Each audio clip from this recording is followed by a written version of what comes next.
이어서 간추린 소식입니다. 농림축산식품부는 고유가로 인한 시설 원예 농가의 부담을 덜어주기 위해 한시적으로 유가 연동 보조금을 지원한다고 밝혔습니다.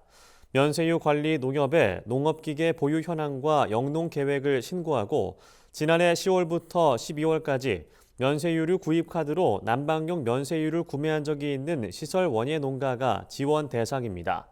보조금은 신청서를 제출한 농가만 받을 수 있으며 신청 기한은 2월 10일까지입니다. 농식품부는 신청서를 제출한 농가에 대해 지난해 10월부터 3개월간 난방용으로 구매한 면세유류에 대해 리터당 최대 130원을 지원할 예정입니다. 전남 해남군이 소비 부진으로 수확하지 못한 배추에 대해 산지 폐기에 나섰습니다. 해남군은 최근 관내 미수확 배추 137헥타르에 대해 산지 폐기를 추진하고 있다고 밝혔습니다.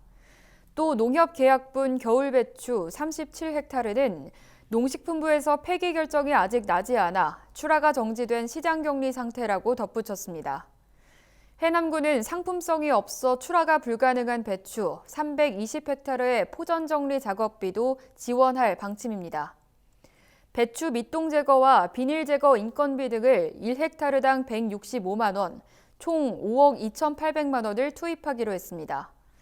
이 같은 배추 수급 안정 대책으로 해남 지역에만 33억 6,900만 원의 사업비가 소요될 전망입니다. 한국농어촌공사는 소외된 농촌 지역 활성화와 주민 삶의 질 향상을 위해 다양한 전문 지식과 기술을 나눌 봉사단체 27곳을 14일까지 모집한다고 밝혔습니다. 이번 농촌 재능 나눔 지원 사업은 농촌 마을에서 전문적인 지식과 경험, 기술 등 재능을 나눌 단체나 기관을 선발해 활동비 일부를 지원하는 사업입니다. 지원 분야는 지역 공동체 및 경제 활성화 등 4개 분야 50여 개 세부 활동 사업입니다. 활동 기간은 3월부터 10월까지이며 선정된 단체에는 최대 3천만 원의 활동비가 지원됩니다. 서울시와 제주도는 3일 제주도청에서 정책 교류 강화 업무 협약을 맺는다고 밝혔습니다. 이번 협약에 따라 두 지자체는 고향사랑 기부제 활성화 등 정책 추진에 대해 상호 협력할 예정입니다.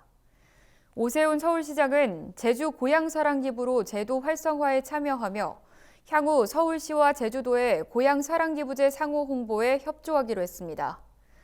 이 밖에도 서울시의 도심 광장이나 공원을 이용해 제주 농산물 직거래 장터를 운영하는 등 양 시도는 다양한 분야에서 교류를 강화해 나갈 계획입니다. 한국농수산식품유통공사가 올해 상반기 농식품 마케팅 대학 교육생을 오는 16일까지 모집합니다. 교육생은 농산물 CEO MBA, 농산물 마케팅 전문가, 농식품 디지털 유통 전문 경영인 등 3개 과정에 따라 각각 35명씩 교육을 받게 됩니다. 교육은 4개월에서 1년 동안 분야별 전문가들이 포스트 자사 마케팅 전략 수립, 경영 환경 트렌드 등 교육을 진행하고 국내외 연수도 추진됩니다. 교육 신청은 농수산식품유통교육원 누리집을 통해 가능합니다. 쌀 귀리를 봄에 심는 것이 가을에 심는 데 비해 씨알의 면역 성분 함량이 더 많은 것으로 나타났습니다. 농촌진흥청이 최근 진행한 연구에 따르면 봄에 심은 쌀 귀리가 가을에 심는 것보다 씨알의 항산화 성분인 아베난스라마이드 함량이 약 2배, 페놀산 14종의 함량이 최대 4.8배 높은 것이 확인됐습니다. 이에 대해 농진청은 봄이 가을보다 이삭 여무는 시기에 기온이 높은 영향이라고 설명했습니다. 농진청은 해당 연구 결과에 대한 특허 출원을 마치고 쌀 귀리 봄 심기 기술을 정립할 계획입니다. 환경부가 올해 노후화된 가정용 일반 보일러를 친환경 보일러로 교체할 경우 일반 가구는 10만 원, 저소득층은 60만 원까지 보조금을 지원합니다. 저소득층은 보일러 제조, 판매사의 특정 제품을 교체하면 정부 지원금을 더해 무상으로 교체가 가능합니다. 환경부는 친환경 보일러가 노후 보일러보다 열 효율이 높아 연간 최대 44만 원의 절약 효과가 있다고 설명했습니다.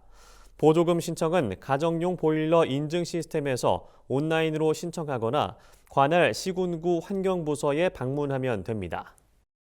과학기술정보통신부는 수도권을 제외한 15개 광역자치단체 중 2곳에 지역 디지털 혁신 거점을 지정하겠다고 최근 밝혔습니다. 디지털 혁신 거점으로 선정된 지역은 내년부터 3년간 디지털 기업 성장에 특화된 인프라와 산학연 협력체계 구축, 인재, 기업 간 네트워크 활성화 등을 시범 지원받게 됩니다. 과기부는 다음 달 31일까지 시범사업 신청을 받고 민간 전문가로 구성된 평가위원회에서 입지 2곳을 우선 선정한다고 밝혔습니다.